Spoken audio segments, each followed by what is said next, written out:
Imagina tener 20.000 millones de euros de presupuesto y un rotulador rojo. Bueno, eso suena a un peligro inminente, si me preguntas. Totalmente.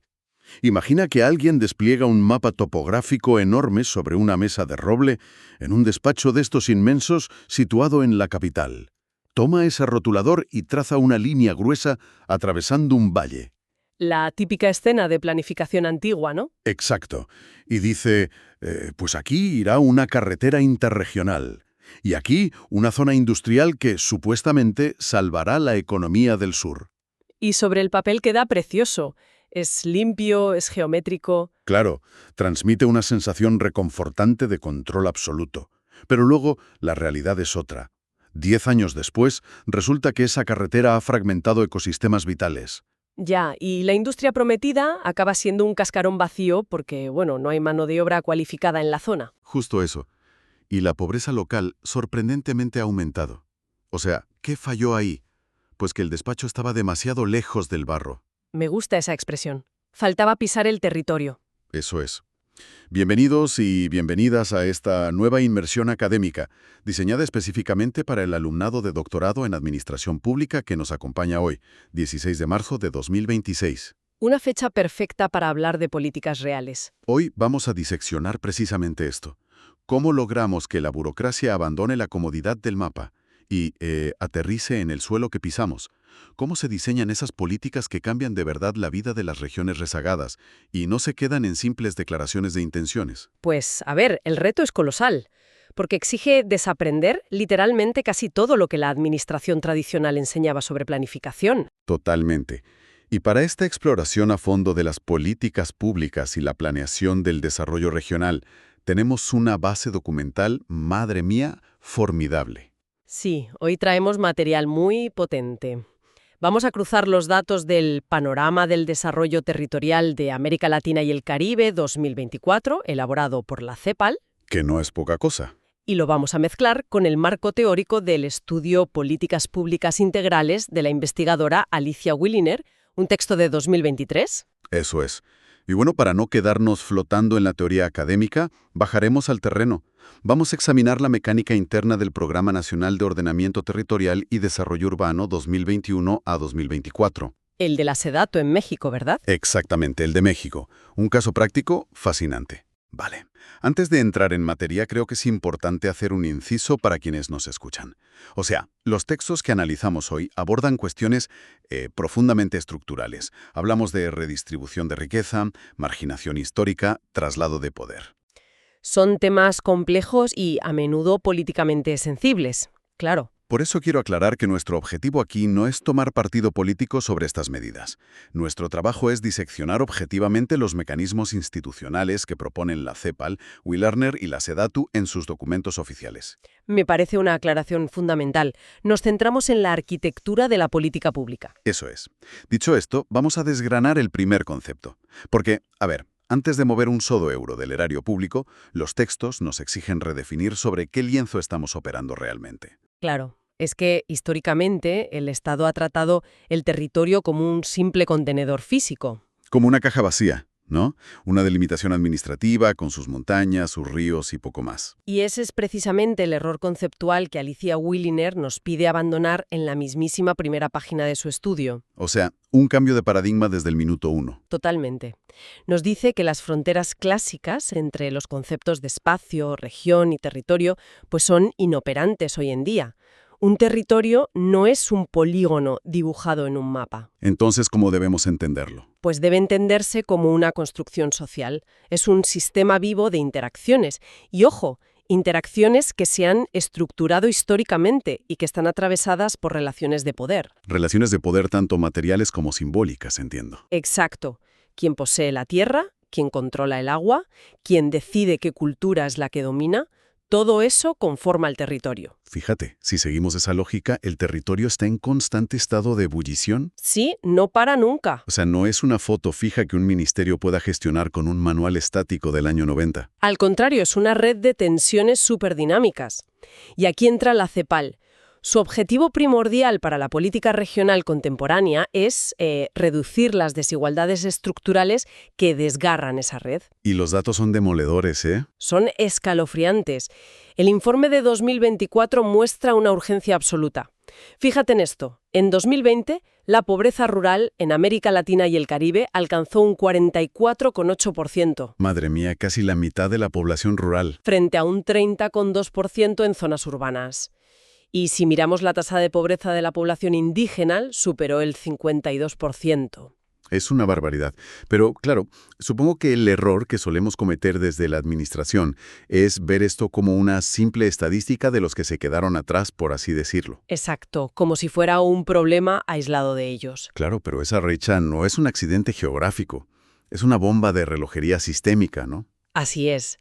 Willy Klöckner y la CEPAL insisten en que esas asimetrías revelan una interdependencia crítica.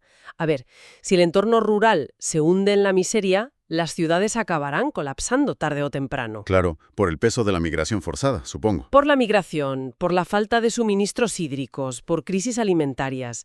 O sea, corregir estas dinámicas no es una cuestión de caridad estatal. Es pura supervivencia institucional. Y equilibrio ecológico, ni más ni menos. Vale, vamos a usar una analogía para visualizar este cambio de paradigma. La visión tradicional, la del rotulador rojo que decíamos al principio, trataba el territorio como un tablero de ajedrez inerte. Me gusta esa imagen. Las casillas estaban fijas. Claro. Y el gobierno central simplemente decidía, bueno, voy a mover una torre aquí, que será un hospital nuevo. O muevo un caballo acá, y eso es una universidad. Movimientos limpios y aislados. Pero la perspectiva de Williner exige verlo como un ecosistema. Y en un ecosistema no hay movimientos aislados. Imposible. Todo está conectado. Si tú introduces una especie nueva, o en este caso una política pública masiva, alteras la temperatura, la cadena trófica, la economía local, alteras la vida de todas las demás especies. Y esa metáfora ilustra perfectamente por qué la administración pública tradicional suele fracasar estrepitosamente. Por la estructura que tiene. Claro, si el territorio es un ecosistema interconectado, la estructura en silos del Estado es su peor enemigo. Ministerios cerrados en sí mismos. Eso es. Un solo ministerio, actuando de forma aislada, es incapaz de gestionar esa complejidad. Tiene sentido. Porque, a ver, si el Ministerio de Obras Públicas construye una presa basándose única y exclusivamente en criterios de ingeniería, ¿Qué es lo que suele pasar?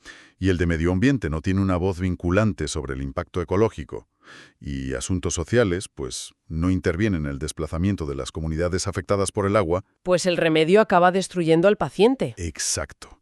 Entonces, ¿cómo lo solucionan los documentos que estamos analizando? Pues introducen un concepto vital, la intersectorialidad. Es el mecanismo central de supervivencia del Estado moderno. Y ojo, no se trata solo de que los ministerios se tomen un café y hablen entre ellos. Ya, no es solo tener buen rollo interministerial. ¿Qué va? La CEPAL exige a los estados desarrollar lo que denominan capacidades TOP, T-O-P-P, Espera, top. Técnicas, operativas. políticas y prospectivas. Vale, detenernos aquí un segundo. Porque esto de capacidades top suena al típico acrónimo de manual universitario que luego se queda cogiendo polvo en la estantería. Totalmente, suena muy teórico. Vamos a aterrizarlo. ¿Qué implican realmente estas capacidades, un martes cualquiera por la mañana, para el funcionariado que tiene que sacar adelante un plan regional? Pues mira, a nivel técnico implica que un funcionario no solo debe saber de ingeniería de caminos, por ejemplo. Tiene que tener una visión más amplia. Debe manejar sistemas complejos de inversión pública cruzados con estadísticas de vulnerabilidad social. Y estadísticas desagregadas, no me valen los promedios nacionales. Claro, el promedio siempre esconde la realidad de la periferia. ¿Y a nivel operativo? Significa tener la capacidad real de estructurar equipos de trabajo donde los biólogos, los economistas y los sociólogos tengan exactamente el mismo peso en el diseño del proyecto. Y desde el día cero, me imagino. Desde el primer boceto. Ya veo. Y supongo que las capacidades políticas y prospectivas son las que lidian con el conflicto humano y con el futuro, ¿no? Fundamentalmente, las capacidades políticas, según Williner, implican saber leer el contexto histórico de una región. Entender dónde te metes. Eso es. Construir alianzas entre élites empresariales locales y sindicatos agrarios, por ejemplo. Gestionar diálogos muy tensos para promover lo que llaman la solidaridad regional. Ay, la solidaridad regional. Eso suena a pedirle dinero a los ricos para dárselo a los pobres. Bueno, es convencer a los territorios prósperos de que parte de su recaudación debe financiar infraestructuras en los rezagados. Para evitar el colapso del ecosistema completo que decíamos antes. Exactamente. Y finalmente, las capacidades prospectivas obligan a la administración a salir del cortoplacismo, construir escenarios a 20 o 30 años vista, Anticipándose a eventos disruptivos, supongo. como sequías extremas o caídas brutales de los precios de las materias primas. Fíjate, aquí es donde quiero poner una objeción grande, porque cualquier futuro doctor o doctora en administración pública que nos escuche va a ver la trampa operativa de inmediato. A ver, dispara. Si la intersectorialidad nos obliga a sentar en la misma mesa a los responsables de economía, medio ambiente, obras públicas, igualdad, agricultura, todo para aprobar un plan de desarrollo. Sí, O sea, ¿no estamos creando un monstruo burocrático inmanejable? es un miedo muy legítimo. Porque ya conocemos la dinámica de la administración. Cuando todos tienen poder de veto, se produce la parálisis por análisis. Y si todos son responsables de un proyecto conjunto y fracasa, La culpa se diluye y nadie asume nada. exacto, nadie asume la responsabilidad final. Es un peligro real. Y fíjate que Alicia Williner dedica gran parte de su análisis a este escollo precisamente. ¿Y qué salida le da? Pues la respuesta de la literatura no es el asamblearismo ministerial infinito. Es una arquitectura de gobernanza sumamente precisa, O sea, reglas claras. muy claras. El texto advierte que formar una comisión con 15 delegados distintos y esperar que surja un consenso espontáneo, pues es una receta para el desastre. La intersectorialidad no funciona por buena voluntad, funciona mediante mecanismos de poder. Vale, ¿mecanismos como cuáles? Porque ¿quién desempata cuando medio ambiente dice que no y economía dice que sí? Pues a través de ministerios coordinadores con capacidad coercitiva sobre el presupuesto. Ah, el dinero. Quien tiene la llave de la caja manda. Wiener señala que carteras como Hacienda o los ministerios de planificación deben ejercer un rol de arbitraje. No imponen una visión sectorial estrecha, pero tienen la autoridad para condicionar la liberación de fondos. O sea, te doy el dinero sí y solo si cumples estas condiciones conjuntas. Exacto. Si en proyecto de carreteras ha integrado de facto las exigencias ambientales y sociales, hay fondos. Si no, se bloquea. Se definen roles vinculantes y protocolos estrictos para dirimir conflictos técnicos antes de que lleguen a la mesa del presidente. Entiendo. O sea que no es una charla de café entre ministros para ver si se ponen de acuerdo. Es una estructura legal que les obliga a compartir el control. Así es, no les queda otra. Y esto nos enlaza directamente con el tercer pilar. Hemos hablado de alinear ministerios de forma horizontal en la capital. Pero, ¿qué pasa con la verticalidad? El gran reto territorial. Claro, porque un plan diseñado en un despacho de Madrid o de Ciudad de México, por muy intersectorial que sea, luego tiene que ejecutarse a 1000 kilómetros de distancia. En un municipio con su propia realidad. Exacto. Gobernado por otro partido político diferente. Y con líderes comunitarios que, históricamente, desconfían profundamente del Estado central. Ahí entramos de lleno en la gobernanza multinivel. Wiener introduce aquí la necesidad de transitar hacia un nuevo servicio público apoyado en lo que llama la democracia deliberativa. ¿Suena bien? Pero ¿qué significa en la práctica? La premisa es que el diseño de políticas en el siglo XXI no puede limitarse a fórmulas de coste-eficiencia calculadas por una élite tecnocrática. Requiere una articulación institucional real entre el nivel nacional, el nivel intermedio como provincias o estados y el estrictamente local. Y las fuentes mencionan intentos institucionales serios de armar este rompecabezas en América Latina, ¿no? Sí. Hay laboratorios institucionales muy reveladores. Costa Rica, por ejemplo, han utilizado su Ministerio de Planificación Nacional, el Mideplan, para estructurar consejos regionales y cantonales de coordinación. Para forzar el diálogo. Exacto. Es un intento de institucionalizar el diálogo entre agencias del gobierno central y los actores del territorio. Y otro hito importantísimo es Chile. ¿Qué hicieron en Chile? Crearon el Consejo Nacional de Desarrollo Territorial. Y lo interesante aquí es el reconocimiento de esa interdependencia del ecosistema que decíamos. Fusionaron los anteriores consejos separados de desarrollo urbano y desarrollo rural en una sola entidad. Ah, claro. asumiendo que es imposible planificar la expansión de una ciudad sin gestionar la cuenca hídrica rural que le da de beber, por ejemplo. Literalmente. No puedes separar la ciudad del campo a nivel de recursos. Vale, pues freno un momento aquí, porque hay que poner a prueba este concepto de los consejos regionales. A ver. Cuando hablamos de incorporar actores locales y consultar a las bases mediante procesos deliberativos, a mí me salta la alarma de lo que podríamos llamar la participación de escaparate. La participación de fachada, sí, tristemente común. Claro. ¿Cómo evita la Administración que estas consultas ciudadanas no sean más que un mero trámite burocrático? O sea, reúnen a los alcaldes en un polideportivo, les ponen un PowerPoint incomprensible sobre un megaproyecto, recogen unas firmas de asistencia y vuelven a la capital diciendo «el territorio ha hablado». Y mientras las decisiones ya estaban tomadas. Exacto, a puerta cerrada hace meses. Es que esa es la principal patología de la planificación participativa. Pero Will Turner nos da la clave. La diferencia entre el escaparate y la política efectiva radica en el mecanismo de la cocreación. Cocreación. Sí, es tajante. Si hay un desequilibrio de poder técnico, no hay deliberación real. Lógico, si yo no entiendo tu informe técnico no puedo debatirlo. Pues para que un municipio rural o una comunidad indígena debata de igual a igual con los ingenieros del gobierno federal, el Estado tiene que financiar las capacidades técnicas de sus actores locales. Espera, ¿te refieres a darles recursos económicos para que ellos puedan contratar a sus propios expertos? ¿Para que lean y discutan los informes del propio gobierno? Exactamente eso. Fortalecer el tejido social implica darles herramientas para auditar la política pública desde el inicio. Ostras, eso es un cambio de paradigma enorme. Totalmente.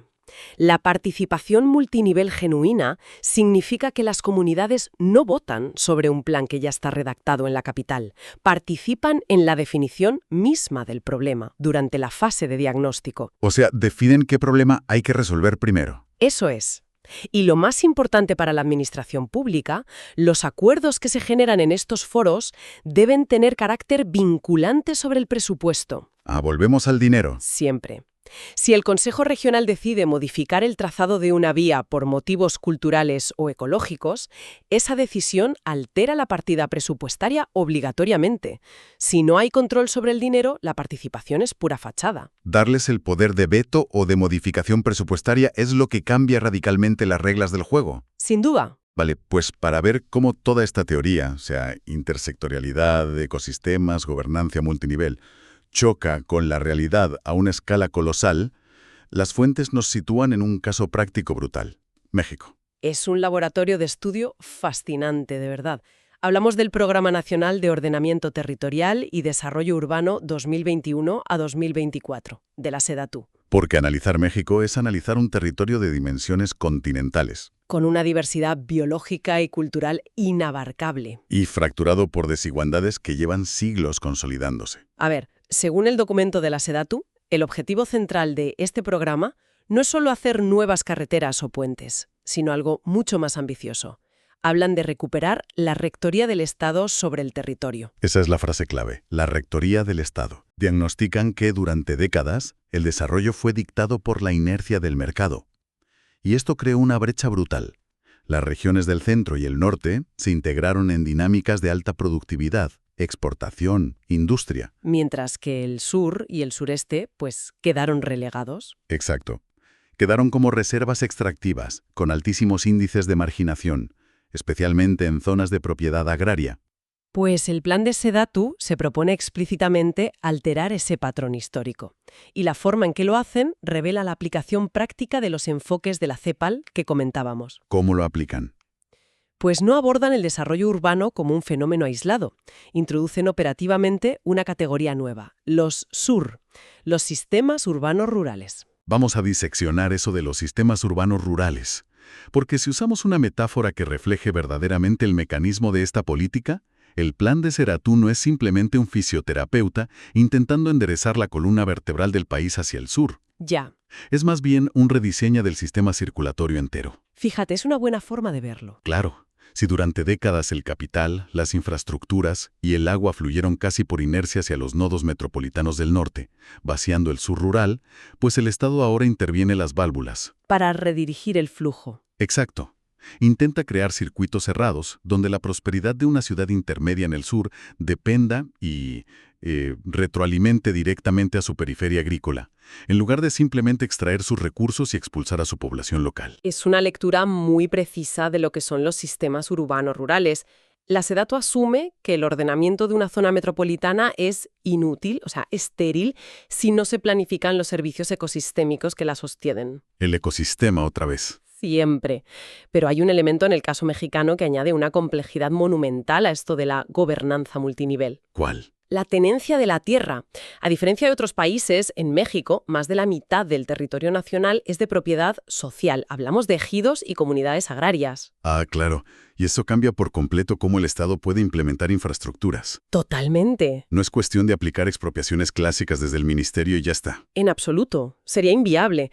El plan de SEDATU reconoce que la planificación en el sur y sureste pasa ineludiblemente por integrar a las comunidades indígenas y afromexicanas. Como sujetos de derecho en el territorio. Eso es, respetar los derechos de la propiedad social agraria no es solo un imperativo legal, es el mecanismo operativo para frenar el caos urbano.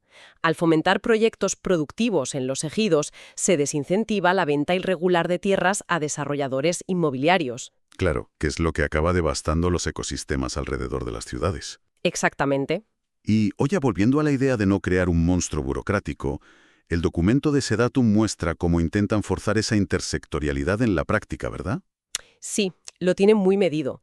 En sus estrategias obligan a cruzar datos duros. Requieren que las métricas del INEGI, el Instituto de Estadística Nacional, se fusionen obligatoriamente con los mapas de pobreza del Coneval. Ah, y supongo que con los censos de población indígena también. Con los censos del Instituto Nacional de los Pueblos Indígenas, exacto. El objetivo es súper pragmático. Dirigir los presupuestos a microrregiones específicas que sufren carencias simultáneas. O sea, sitios donde falta conectividad, agua y servicios, todo a la vez. Sí. En lugar de repartir el dinero a ciegas basándose en el peso político de un gobernador, que es lo que se hacía antes. Claro, eso es la base técnica de la rectoría estatal de la que hablábamos. Y a esto le suman, según leí, una directriz obligatoria para cualquier proyecto en estos sistemas urbanos rurales. La gestión integral de riesgos. Exacto, vinculada al cambio climático. La SEDATU establece que autorizar desarrollos sin considerar mapas de riesgo de inundaciones o deslaves ya no es solo mala planificación. Es negligencia institucional, directamente. Promover redes de ciudades medias resilientes requiere armonizar las leyes estatales de protección civil con los códigos federales. Todo tiene que encajar. Bueno, todo este despliegue analítico institucional del caso mexicano, que sobre el papel suena impecable, nos lleva al abismo donde mueren la inmensa mayoría de las políticas públicas. El factor tiempo. El factor tiempo exacto. El programa de la SEDATU que analizamos está acotado al sexenio 2021-2024. Y el tiempo pasa rápido. Y cambiar el sistema circulatorio de un país entero, cerrar esa brecha histórica entre el norte industrial y el sur marginado, eso es una labor de cirugía mayor. Requiere décadas de constancia. Sí, aquí entra el concepto de intertemporalidad. Alicia Williner y la CEPAL lo consideran sin duda el mayor desafío de todos los que hemos hablado. ¿Y cómo lo definen? Es pensamiento mágico puro y duro. Ya, es engañarse a uno mismo. La planificación intertemporal exige que las políticas mantengan su coherencia a corto, medio y largo plazo. Pero claro, el gran enemigo de esta coherencia es la fragilidad financiera. El dinero. Siempre volvemos al dinero. Siempre. Durante las épocas de bonanza económica, los planes regionales avanzan, se inauguran cosas, pero en cuanto hay una recesión o un recorte de gasto público, ¿qué pasa? Que las inversiones territoriales a largo plazo son las primeras en caer. Las primeras que se sacrifican para atender urgencias cortoplacistas. Vale, y para evitar eso, las fuentes proponen un mecanismo legal muy específico.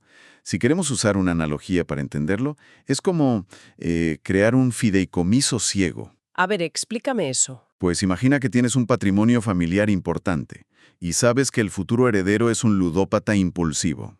Vale, mal asunto. Obviamente no le dejas el dinero en una cuenta corriente a la vista. Creas un fideicomiso blindado con reglas estrictas que le impiden liquidarlo para pagar deudas de juego.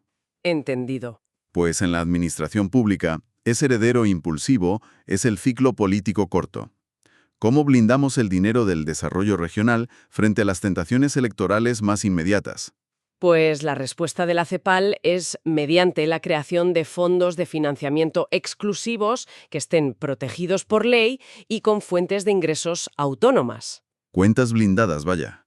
Exacto.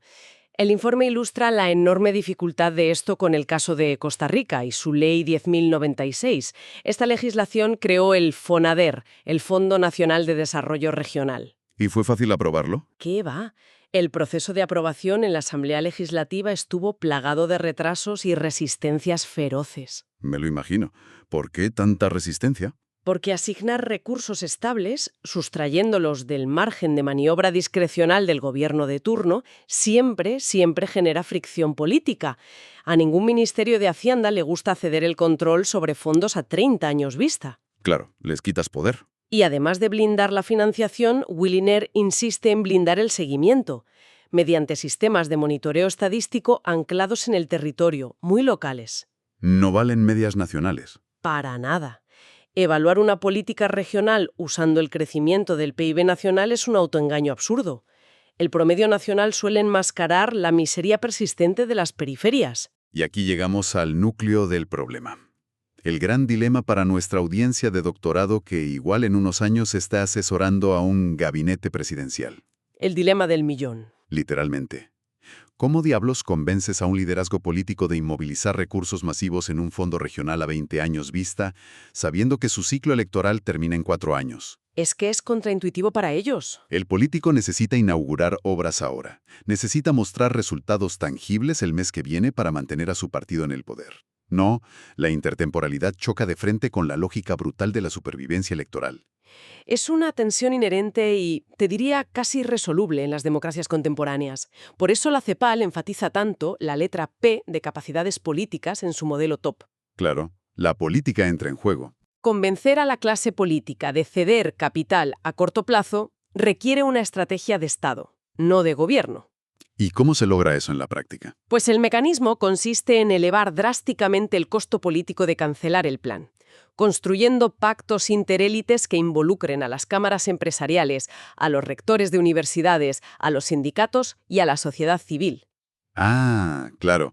Si un plan de desarrollo territorial es percibido por todos estos actores no como el capricho del presidente actual, sino como un pacto inamovible, pues el gobierno siguiente se lo pensará 2 veces antes de desmantelarlo, porque el costo de enfrentarse a toda esa red sería un suicidio electoral. menudo embrollo fascinante. Vamos a recapitular la esencia de esta inmersión, porque hemos cubierto muchísimo terreno. Sí, ha sido intenso. Ha quedado claro que planificar el desarrollo regional no tiene absolutamente nada que ver con trazar líneas en un mapa topográfico. Consiste en intervenir en un ecosistema vivo de relaciones de poder, tejiendo dimensiones sociales, económicas y ambientales. Y para no fracasar en el intento, el Estado tiene que aplicar esas famosas capacidades TOP. Técnicas, operativas, políticas y prospectivas, forzando a sus ministerios a compartir presupuestos y otorgando poder de decisión real a las bases. Y blindando los recursos financieros, no te olvides, mediante leyes que protejan el futuro frente a las tentaciones electorales del presente. Es una síntesis rigurosa de todo lo que hemos visto. Pues para cerrar nuestro análisis, quiero dejar sobre la mesa una variable prospectiva que las fuentes apuntan sutilmente, pero que va a cambiar todas las reglas del juego. A ver, cuéntanos. Considerando las proyecciones más conservadoras sobre la emergencia climática, sabemos que en las próximas 2 décadas vamos a asistir a migraciones internas masivas, impulsadas por la pérdida de cosechas, la desertificación y el estrés hídrico extremo. Un escenario durísimo. Y esto plantea una interrogante ineludible para la administración pública del futuro. ¿Estarán los rígidos límites municipales y regionales de nuestra arquitectura institucional preparados para gestionar territorios cuyas fronteras demográficas y sociales van a ser reescritas drásticamente por la fuerza de la naturaleza? Madre mía. Una pregunta que nos obliga a entender que si la realidad física y demográfica del terreno va a mutar a esa velocidad, aferrarse a un mapa desactualizado en un despacho de la capital será sin duda la receta para el desastre institucional. Así es, totalmente. Pues con esta gran reflexión concluimos nuestro análisis de hoy. Agradecemos profundamente a quienes cursan el doctorado y nos acompañan al otro lado por diseccionar con nosotros la compleja maquinaria de la administración pública y el desarrollo territorial. Ha sido un placer acompañarles en esta sesión. Hasta la próxima inversión.